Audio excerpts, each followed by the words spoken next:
mindsetnya itu Bali itu ya Hindu gitulah. Jadi ketika ada seperti itu, padahal yang menggunakan itu ya kebetulan itu juga adalah orang Bali begitu ya, soal ketaatan.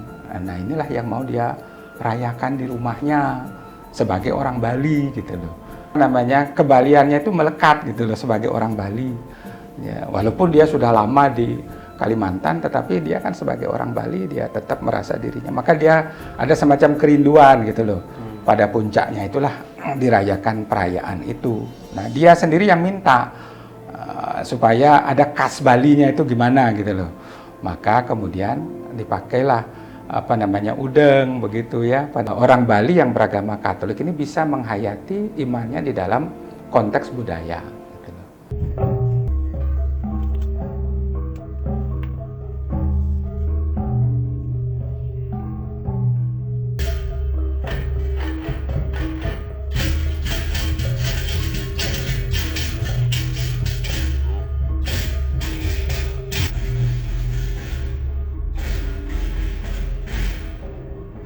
Ya kebetulan Katolik itu masuk di Pulau Bali itu tahun 1935 dibawa oleh misionaris Belanda, misionaris juga dari Jerman dan ada juga misionaris dari Amerika.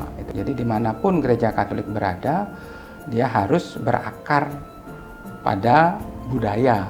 Menyambut budayanya ini bisa dipererat. Tidak ada tujuan lebih daripada itu.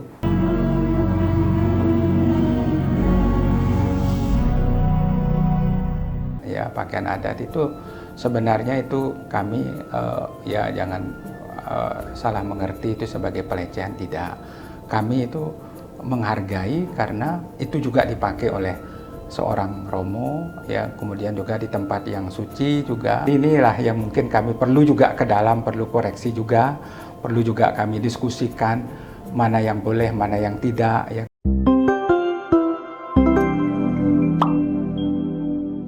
Om Swastiastu, Rahayu pemirsa Hindu Channel. Kita sama-sama mengetahui viralnya di media sosial video perayaan di Bali, tetapi tidak perayaan secara Hari Suci Galungan, karena di sebelum-sebelumnya ada video saudara kita melakukan syukuran di salah satu gereja, mungkin disebutnya yaitu menggunakan sarana udeng atau budaya Bali.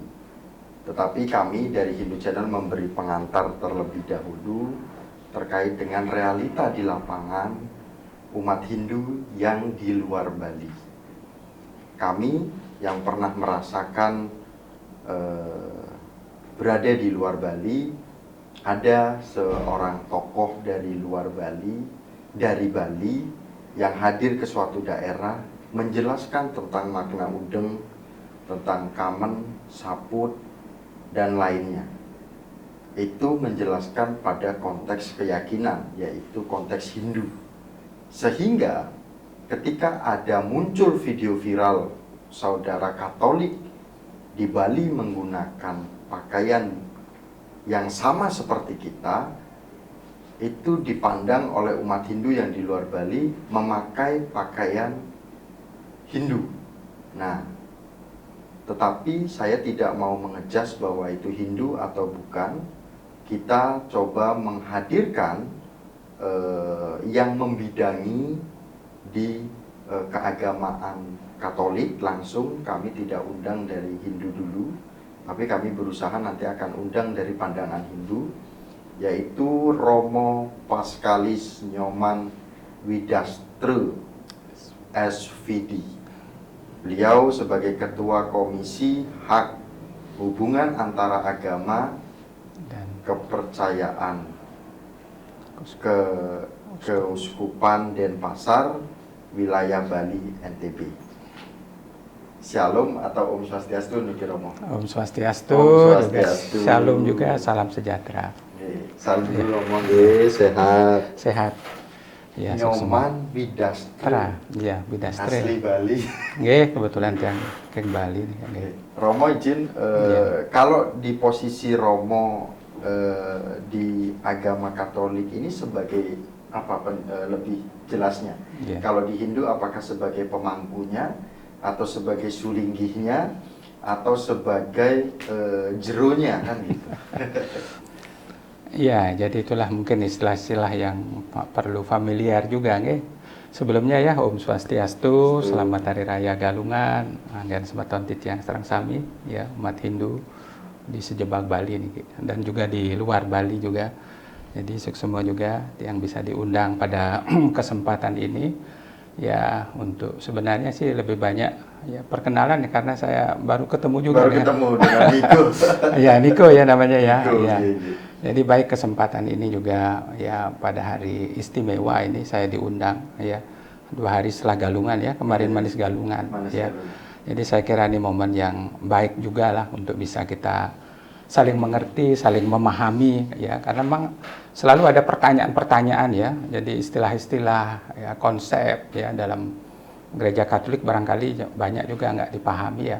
Kalau saya di Bali ini kan sudah biasa lah, karena saya juga ketemu dengan semeton-semeton yang ya pemimpin tokoh-tokoh umat khususnya di Kabupaten Badung ya, di provinsi juga ya, karena saya juga terlibat di FKUB provinsi juga kadang-kadang dulu, lalu sekarang saya lebih banyak di FKUB ya, Forum Kerukunan Umat Beragama di Kabupaten Badung. Jadi saya pun juga banyak ketemu dengan semeton-semeton yang saking Bali ya. Jadi pertama mengenai istilahnya ya, kalau di gereja Katolik itu pimpinan agama itu ya memang disebut Romo. Romo itu karena memang kita apa namanya ya terpengaruh Jawanya. Romo kan Rama, Bapak juga artinya. Kalau dalam bahasa Latinnya itu Pater, makanya di daerah timur di Flores itu istilah Romo itu kurang banyak digunakan ya. Walaupun memang ada, biasanya Romo-Romo Projo biasanya menggunakan kata Romo, sedangkan yang Romo-Romo Biarawan itu biasanya menggunakan, seperti saya termasuk Romo Biarawan. Kalau saya di Flores biasanya dipanggil Pater, nah, itu bahasa Latin, itu artinya juga Bapak.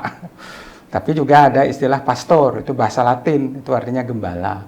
Jadi itu biasanya pastor itu biasanya lebih banyak dipakai di Kalimantan sama Sumatera, ya, pastor. Saya dulu pernah juga tugas di situ juga, Kalimantan. Ya, kemudian juga di Jawa juga pernah.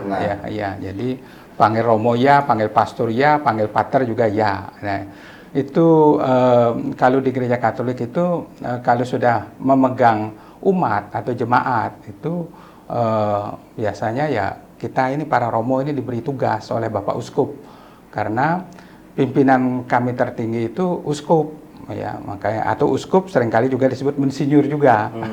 Jadi Bapak Uskup biasanya kami panggil atau mensinyur ya, kebetulan uskup kita itu sekarang itu adalah Mensinyur Sylvester San ya. Jadi biasanya saya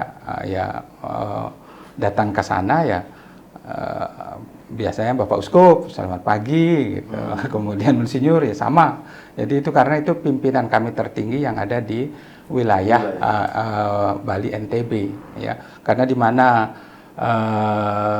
uskupnya itu berada itu menjadi nama keuskupan ya. Keuskupan Denpasar, ada Keuskupan Surabaya, Keuskupan Malang, Keuskupan Jakarta, Semarang. Nah itu, jadi panggilannya itu memang Romo atau Pastor atau Pater gitu, di Katolik itu seperti itu. Ya. Jadi itulah pimpinan dalam gereja Katolik. Kalau di Hindu ya barangkali juga ada pemangkunya, ada pedandenya gitu ya. Jadi itu pimpinan-pimpinan agama ya. Jadi ini sebutan-sebutan ya biasanya ya Romo, padahal ya istilah yang biasa itu ya Bapak. Tapi kemudian jadi double Bapak Romo itu berarti double sama, ya. Sama ketika di Hindu ada juga yang Pak Mangku, ya, Bapak Mangku. Padahal bisa kita hanya menyebutkan ya, Mangku saja. Ya. Mangku Nyoman, Mangku Ketut, bisa. Ini kan Bapak Romo jadinya double ya, Bapak-bapak jadinya. Ya, jadi harusnya Romo gitu. Ya itulah sedikit ya mengenai tugas saya selain di FKUB Kabupaten juga kebetulan saya dipercaya oleh Bapak Uskup juga untuk tugas di komisi hak namanya, hubungan antara agama dan kepercayaan. Jadi tidak hanya agama tapi juga kepercayaan, karena di Indonesia kan banyak juga ada kepercayaan. Kalau agama kan 6 kan, percayaan itu yang banyak juga. Jadi kita perlu juga membangun komunikasi, membangun dialog juga dengan ya aliran-aliran kepercayaan juga ya. Artinya pada podcast kali ini Miku atau Hindu Channel sudah sesuai mengundang langsung Romo Paskalis Nyoman Widastro. Selain memang beragama Katolik, asli Bali. Jadi itulah. Jadi di dalam diri saya ini melekat melekat konflik sebenarnya. Melekat konflik. Karena memang ya kalau di Katolik itu selalu ada namanya nama baptis namanya. Jadi karena kebetulan saya lahirnya itu dekat Pasca, diambillah nama Paskalis gitu loh. Sebenarnya ada Santo Santa. Kalau di Katolik itu selalu ada nama pelindung ya. Misalnya Paulus, Yakobus, Petrus, ya Yohanes. Itu biasanya nama depannya. Lalu kalau dia orang Bali, ya tergantung urutannya. Kebetulan saya kan anak nomor 3. Ya, jadi saya Nyoman Widastra. Kebetulan bapak ibu juga orang Bali, kakek nenek bahkan buyut saya juga orang Bali, asal saya juga dari daerah sini juga, daerah Tibu Beneng, daerah di dekat Dalung sana kan ada desa Tibu Beneng. Lalu kemudian pindahlah ke Jembrana, Palasari. Jadi saya sebenarnya lahirnya di situ, tapi orang tua asalnya dari daerah sini, daerah timur lah, daerah Badung lah. Kemudian diajak. Dulu bapak itu kan masih kecil, dia diajaklah oleh kakeknya sebenarnya buka hutan di Palasari itu. Lalu kemudian menjadilah kampung itu Kampung Palasari. Kebetulan semuanya orang-orang dari Badung, berangkatlah dia ke sana, ke Palasari. Kalau pernah pergi ke sana itu ada gereja besar, gereja Palasari itu juga ya itu. Jadi sebetulnya ada komunitas-komunitas Bali yang baik itu khususnya di wilayah Badung, Jembrana, Ketabanan juga ada. Kalau di Badung ini cukup banyak ya, khususnya di daerah Dalung ya. Ada di situ Tuke, Babakan, Kulibul, Tangep, Buduk, kemudian juga di daerah Kulibul, daerah Sading. Itu ada komunitas-komunitas walaupun kecil-kecil. Itu orang-orang Bali semua. Ya. Jadi jadi artinya kalau dalam diri saya itu kan artinya ada emosional sebagai orang Bali lokal. Tetapi sebagai orang Kristen, sehingga persoalannya sekarang adalah bagaimana saya menjadi orang Bali yang beragama Katolik atau sebagai orang Katolik yang juga adalah orang Bali begitu. Jadi ada semacam ketegangan lah di dalam diri kita gitu loh. Kalau orang Bali kan harusnya ya sudah lurus begitu saja orang Bali, Nyoman siapa lah, Made siapa kan begitu. Atau Putu atau apa begitu ya. Nah seperti itulah. Nah izin Romo, jadi dengan penjelasan Romo awal bahwa beliau memang juga asli Bali, yang menjadi sorotan dari kami, yang menjadi pertanyaan dari umat Hindu adalah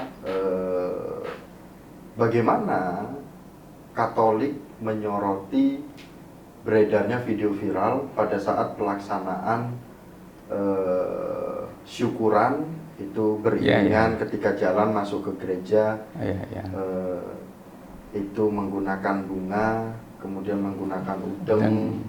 Nah, kemudian setelah masuk ke dalam ruangan atau ke dalam gereja tersebut melantunkan kidung ataupun nyanyian yang memang sudah menjadi ciri khas atau keagamaan Katolik, itu juga berpakaian Bali. Kemudian juga ketika melakukan pemberkatan di depan berbaris, itu juga menggunakan pakaian Bali. Nah, pakaian Bali ini bagi umat Hindu itu adalah sebuah agama. Ketika dipakai oleh keyakinan lain, melekat ada di situ sebuah agama. Bagaimana tanggapan Romo dengan hal ini?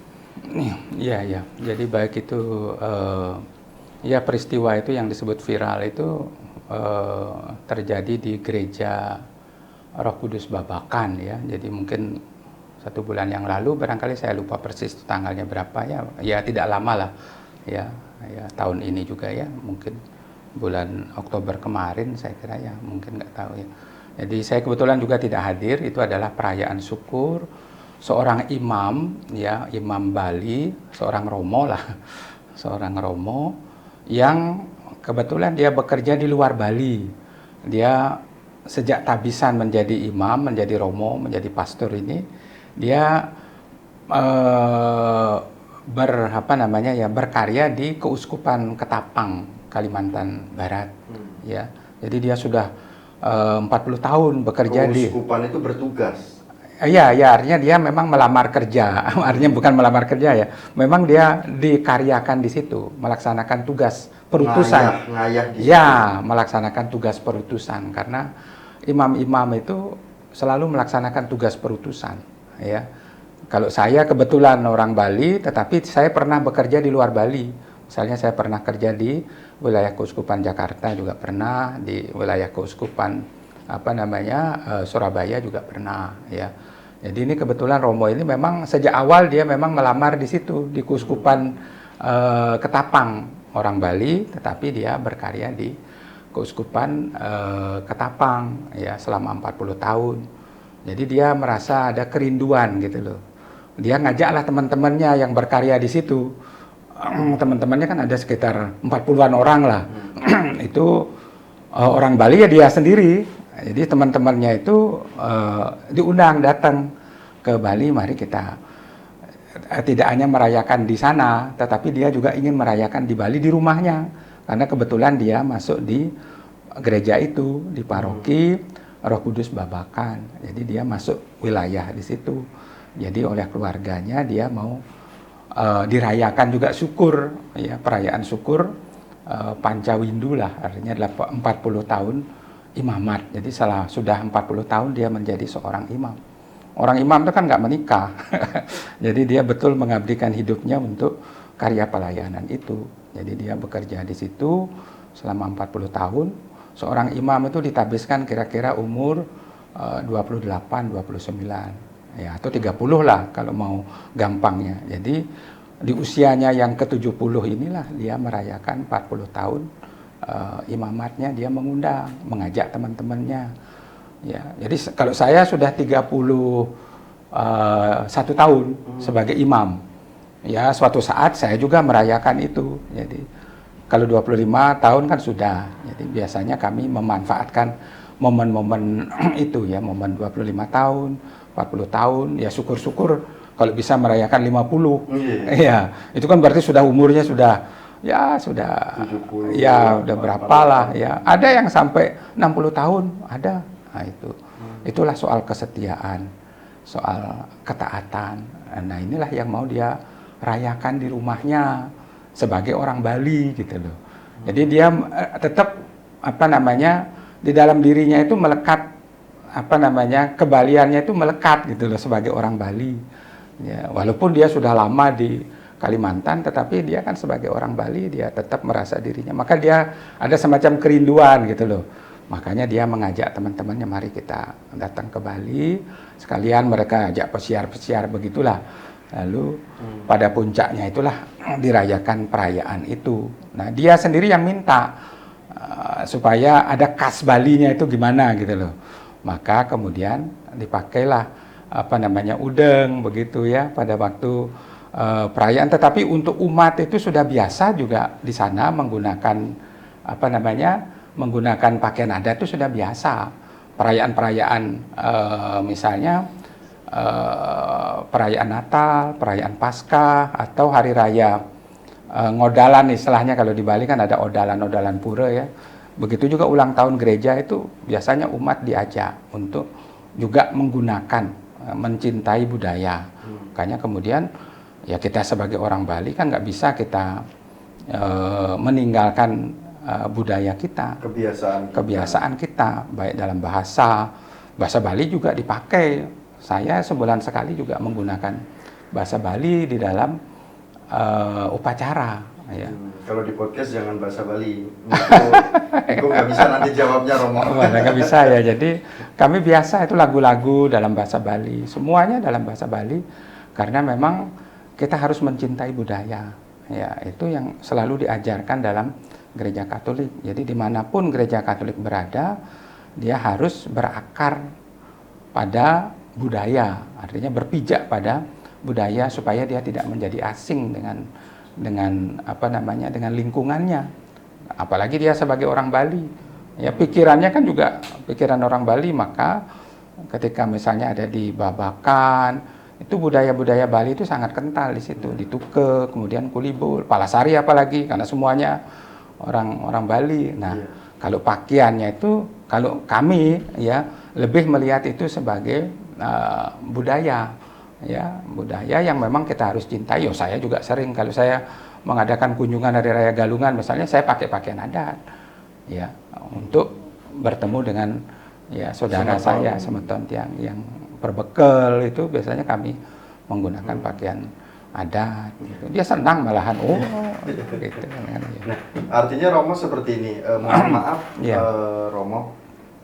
Miko menanyakan mewakili umat Hindu yang di luar Bali, dan mungkin ada beberapa yang dari Bali. Pikiran umat kita, umat Hindu, itu ini adalah strategi keyakinan Katolik untuk membuat kenyamanan kepada keyakinan sebelah, yaitu keyakinan Hindu, sehingga nanti ketika nyaman karena bentuk pakaiannya dipakai, bentuk bangunan tradisinya dipakai, akhirnya umat yang nyaman dengan Katolik, akhirnya dia karena sudah melihat secara fisik ya dia akan pindah. Anggapannya seperti itu. Ini hanya sekedar mohon maaf nyamar. Anggapannya seperti itu. Nah, bagaimana tanggapannya Romo? Sekali lagi kami mohon maaf dari Hindu Channel yang sampai berani menanyakan ini, seperti apa kekuatan sebuah keyakinan dan menyatu dengan kearifan lokalnya dari Katolik seperti itu. Ya, kalau kita lihat dalam perjalanan yang sejauh yang saya tahu ya tentang perjalanan gereja Katolik itu sendiri. Ya, gereja Katolik kan asalnya dari anggaplah dari Timur Tengah lah, yang sekarang seringkali juga disebut Palestina, tapi dulu kita kenalnya ya tanah Kanaan, Israel, begitulah. Jadi sejarahnya seperti itu. Nah, dulu pun juga kekristenan itu melekat dengan budaya budaya orang Yahudi. Nah, bagaimana dengan orang Yahudi yang menjadi Kristen? Nah, ini kan ada semacam konflik ya. Karena sama seperti orang Yahudi itu mirip-mirip dengan di Bali. Agamanya Yahudi, budayanya juga budaya Yahudi. Nah, sekarang bagaimana dengan orang Yahudi yang mengikuti Yesus? Kristen itu artinya pengikut Kristus ya. Gimana? Boleh nggak dia menggunakan sinagog? Ya, sinagog itu ya semacam rumah ibadat begitu ya. Boleh nggak dia menggunakan bait Allah? Ya. Jadi ini ada semacam ketegangan lah dulu di situ ya. Akhirnya gereja Katolik bukan gereja Katolik, artinya kekristenan ya pada waktu itu mengambil ya, kalau kita sudah menjadi pengikut Kristus itu ya kita tidak harus melekat dalam budaya setempat ya, budaya orang Yahudi. Di situ kemudian kita bertemu dengan budaya di luar Yahudi, misalnya budaya Yunani. Nah, bagaimana orang Yunani menjadi orang Kristen? Apakah salah satu yang menjadi perdebatan waktu itu adalah soal sunat. Apakah orang Kristen, orang Yunani yang beragama Kristen itu harus disunat? Enggak, karena orang Kristen yang Yahudi disunat begitu loh. Nah, ini karena sunat itu menjadi identitas budaya atau identitas agama ini. Nah, akhirnya dalam sidang yang namanya sidang pertama konsili di Yerusalem diputuskanlah bahwa orang yang memeluk agama menjadi orang Kristen tidak harus disunat begitu. Nah, dari situlah kemudian kita beradaptasi sebenarnya, bahwa kekristenan itu dimanapun dia berada, dia harus beradaptasi dengan budaya. Jadi dia tidak membawa budaya Yahudi dibawa ke Yunani, dibawa ke Roma, enggak. Nah, bagaimana kekristenan itu kemudian berakar di Yunani, berakar di di dunia Barat. Nah, ketika dia ada di Asia, nah kekristenan itu kekristenan yang ada di Indonesia ini kan bukan berangkat dari Timur Tengah, tapi berangkatnya dari Eropa, khususnya kalau di Katolik itu berangkatnya dari Roma. Nah, masuklah ke wilayah-wilayah jajahan pada waktu itu ya. Ya kebetulan Katolik itu masuk di Pulau Bali itu tahun 1935 dibawa oleh misionaris Belanda, misionaris juga dari Jerman, dan ada juga misionaris dari Amerika itu tahun 35. Nah pada waktu itu pun juga, nah bagaimana kekatolikan yang ada di Bali ini pada waktu itu kan orang Bali sendiri tidak biasa dengan bahasa Indonesia, selalu menggunakan bahasa Bali ya, karena pada waktu itu sudah ada memang pemeluk agama, orang Bali yang beragama Katolik sudah ada. Tahun 35 itu sudah mulai ada komunitas komunitas orang Katolik. Itu kan orang Bali semua. Mereka tidak biasa dengan bahasa Indonesia, semuanya dalam bahasa Bali. Makanya misionaris ini berjuanglah dia pun belajar bahasa Bali. Makanya ada pastor yang sangat terkenal dulu ya, misionaris awal kami namanya Pater J. Kersten ya. Jadi dia membuat kamus bahasa Bali, tata bahasa Bali itu dia yang buat pertama itu. Jadi itulah para misionaris itu berjuang bagaimana dia bisa masuk di dalam budaya masyarakat itu lewat bahasa ya, termasuk juga di dalam upacara-upacara itu dia juga masuk. Tapi apakah itu sebuah strategi? Tapi kami sendiri melihat itu adalah lebih kepada bagaimana supaya iman kekristenan itu tidak menjadi asing. Dia harus bisa diterjemahkan lah di dalam di dalam pemeluknya, dalam konsep orang Bali sendiri. Nah disitulah sebenarnya nanti akan terjadi dialog budaya ya, dan perjalanan gereja Katolik itu di dalam beradaptasi dengan budaya itu juga perjalanan yang panjang ya. Pertama bangunan rumah ibadatnya pun juga dibuat ya style Bali ya, karena memang itu juga harapan pemerintah juga supaya bangunan-bangunan kita ini juga stylenya juga style Bali. Maka kemudian rumah-rumah ibadat di mana saja, khususnya pada awal-awalnya itu selalu stylenya Bali. Misalnya di Tuke, di Babakan kalau kita lihat, lalu di Denpasar pun juga style Balinya. Ya, jadi lebih kepada mau menunjukkan bahwa gereja ini sangat mencintai budaya masyarakat setempat. Jadi tidak ada strategi misi itu tidak, tapi lebih kepada supaya orang Bali yang beragama Katolik ini bisa menghayati imannya di dalam konteks budaya. Gitu. Jadi kalau di undang-undang ini langsung ke Google, di situ ada peraturan dan ketentuan umum, batasan ketinggian, pengecualian batas ketinggian, arsitektur dan estetik bangunan harus memenuhi prinsip Bali, filosofi Trihita Karana. Ya, tentang Trihita Karana itu juga sangat kita perhatikan ya. Trihita Karana itu di mana yang utama, mana yang madya, mana yang paling nista lah istilahnya. Di dalam lingkungan gereja pun juga kita memperhatikan itu. Ya, misalnya yang utama mana itu hanya biasanya oleh pastor yang boleh di situ. Yang madyanya baru umat. Lalu yang biasanya yang daerah yang nistanya itu adalah tempat parkir, tempat biasanya sebelum umat masuk ke gereja. Jadi konsep-konsep itulah yang namanya dialog ya, artinya dialog budaya. Kami itu sangat memperhatikan konsep-konsep tentang filosofi yang ada di masyarakat Bali ini, khususnya filosofi Trihita Karana itu kan, itu konsep ruang kan. Jadi itu pun juga kami sangat memperhatikan itu hal seperti itu. Nah ini mungkin yang menjadi pemirsa Hindu Channel tanyakan sudah terjawab bahwa memang saudara kita Katolik ini memang menerapkan sesuai dengan aturan pemerintah. Kemudian yang keren dan yang mantap adalah kita beragama itu juga bersamaan dengan sebuah budaya, sehingga kenyamanan itu ada, baik itu lingkungan, baik itu kita secara ketuhannya juga, sehingga damai. Nah, kemudian ada pertanyaan baru, Romo, bagaimana Katolik itu bisa membedakan antara menghargai budaya lokal dengan praktek yang dianggap bercampuran dengan sebuah keyakinan. Mana batasannya? Seperti itu.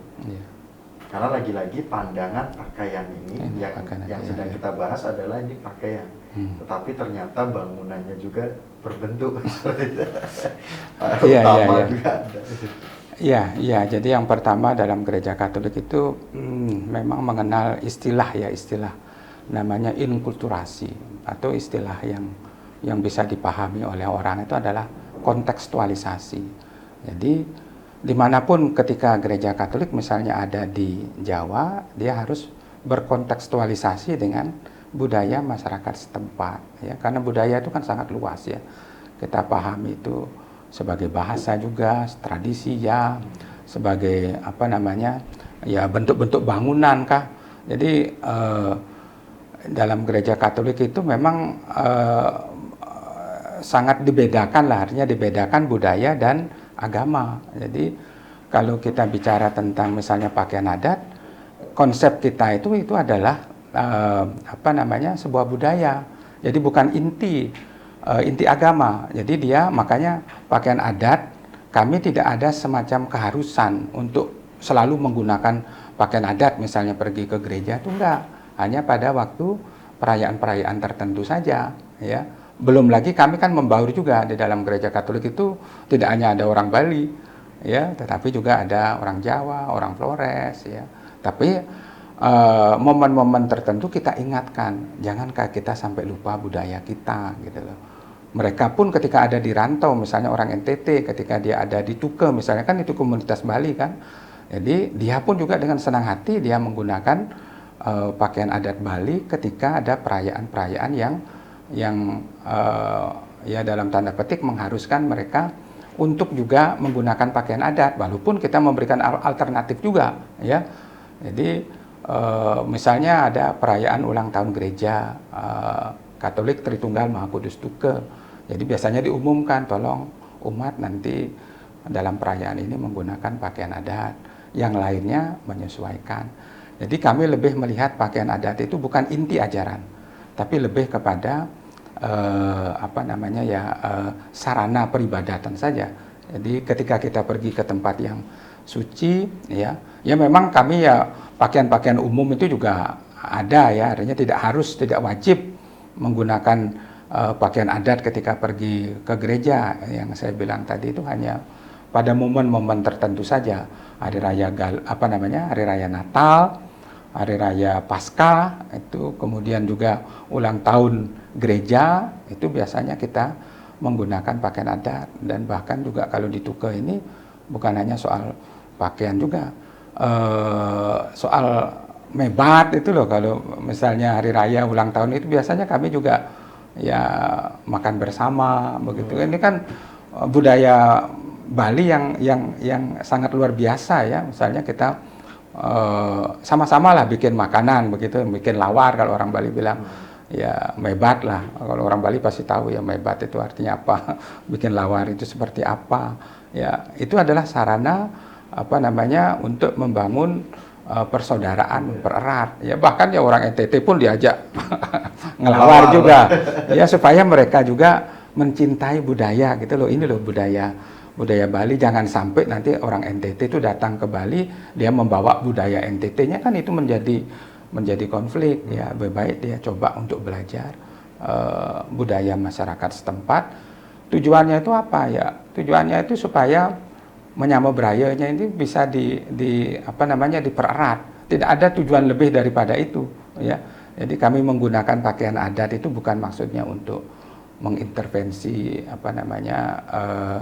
agama lain. Tidak kami juga itulah. Ya, dan saya kira bukan karena itu juga menjadi strategi misi. Saya kira alasan itu kan terlalu ini, ya.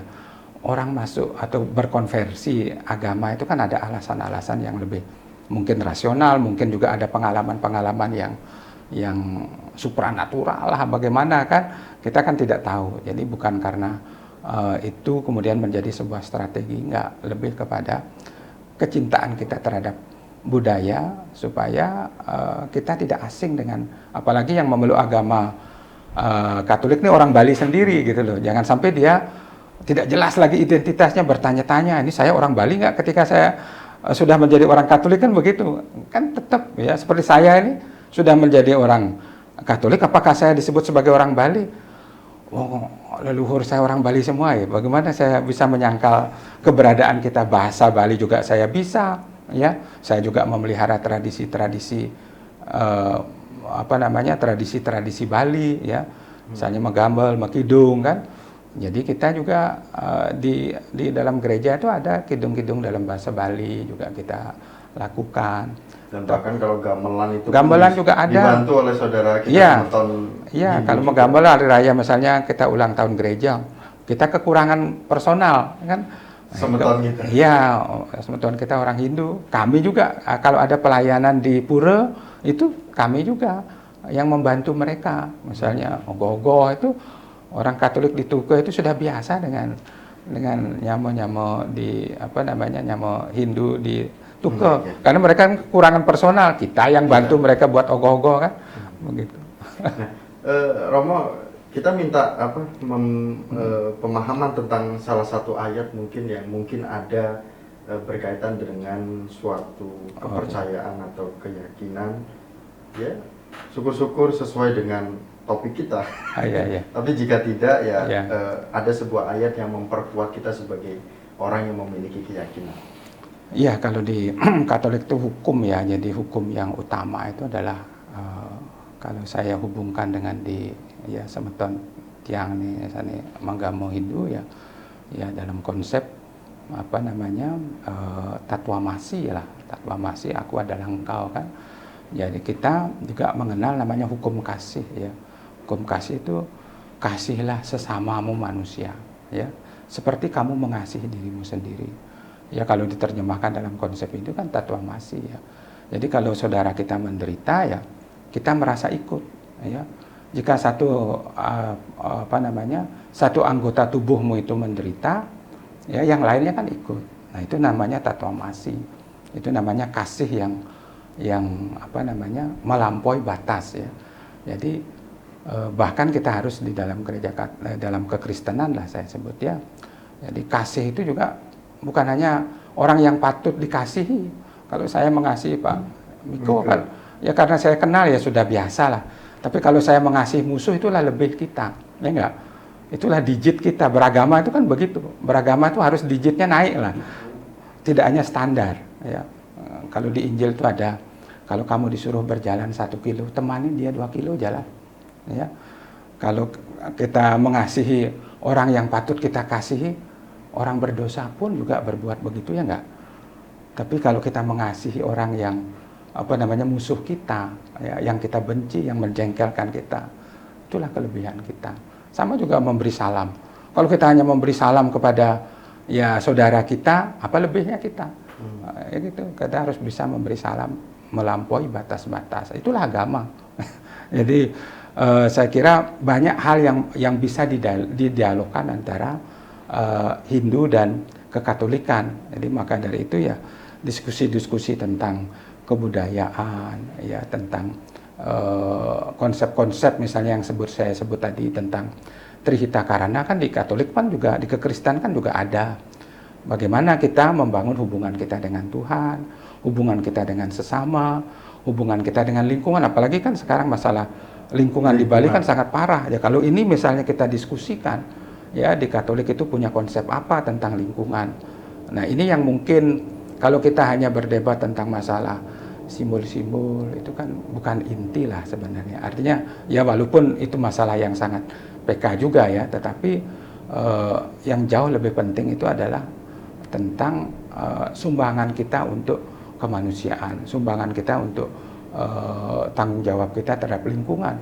Jadi saya menemukan ada konsep tata ruang yang sangat luar biasa. Ya, di samping juga tentang tatwamasi itu. Ya, bagaimana kita peduli bukan hanya untuk ke agama kita kan. Ketika Kristen mengalami menderita, apakah orang Hindu ikut nggak menderita? Nah, kan begitu kan harusnya. Ya, ketika misalnya membangun rumah ibadat, aduh kasihan itu, kok belum selesai bangunan rumah ibadatnya, saya bantu semen kah, bantu ini kah, itu kan tatwamasi nggak? Punianya kan.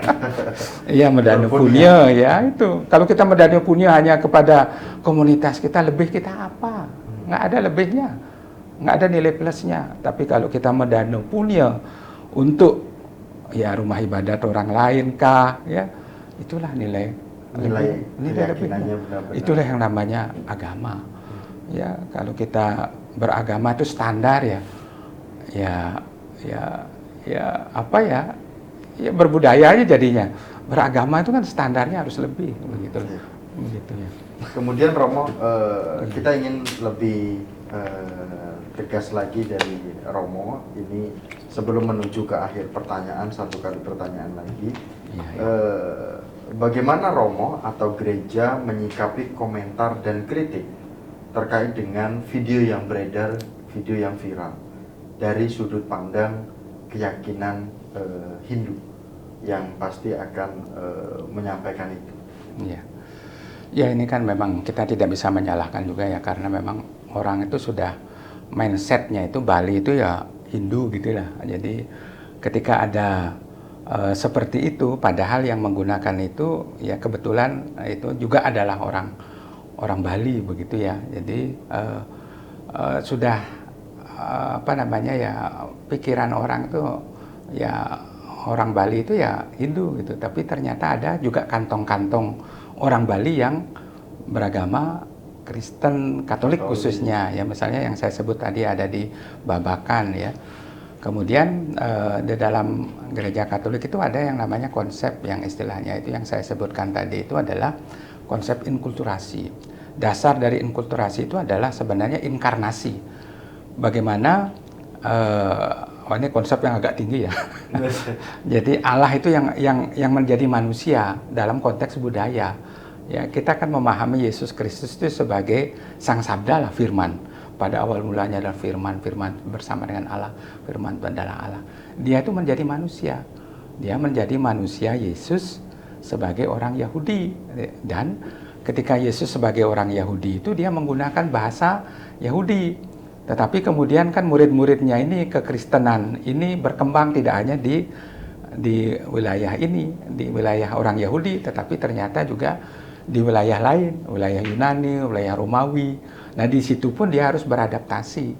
Nah, disitulah kemudian berproses.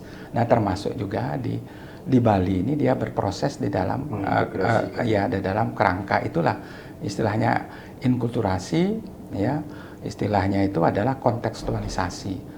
Dia imannya itu harus menyentuh budaya masyarakat, jangan sampai nanti terasing.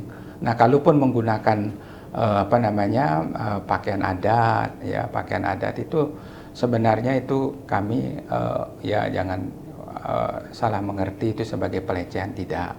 Kami itu menghargai karena itu juga dipakai oleh seorang romo ya, kemudian juga di tempat yang suci juga ya, dan kita juga ingin supaya budaya kita ini juga ditempatkan di dalam tempat yang memang mulia gitulah, artinya ya kemudian juga kan harapan yang lebih jauh lagi itu adalah kalau agama itu menyentuh kepada budaya masyarakat, disitulah terjadi yang namanya istilahnya itu ada toleransi di situ, ada moderasi di situ juga ya, karena kalau agama itu kita membawa budaya luar masuk ke sini kan menjadi konflik gitu loh.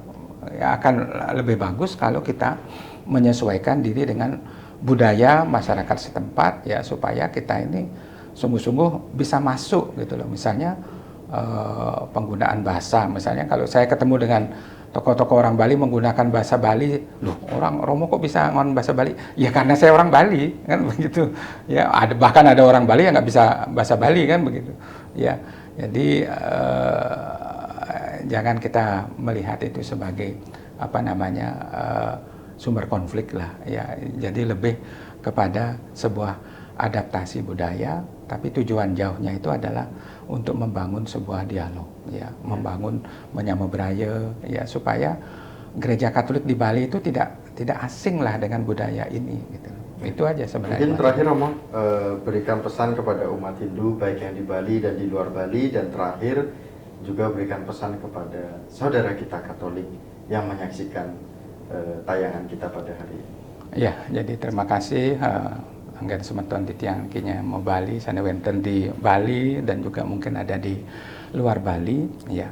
Jadi Bali itu sekarang apa namanya sangat beragam lah, artinya ya kita tahu memang sejak dulu kan ada keterbukaan lah Bali, apalagi sekarang dengan pariwisata ya, keberagaman semacam ini ya kita terima ya sebagai apa namanya bentuk keterbukaan kita ya.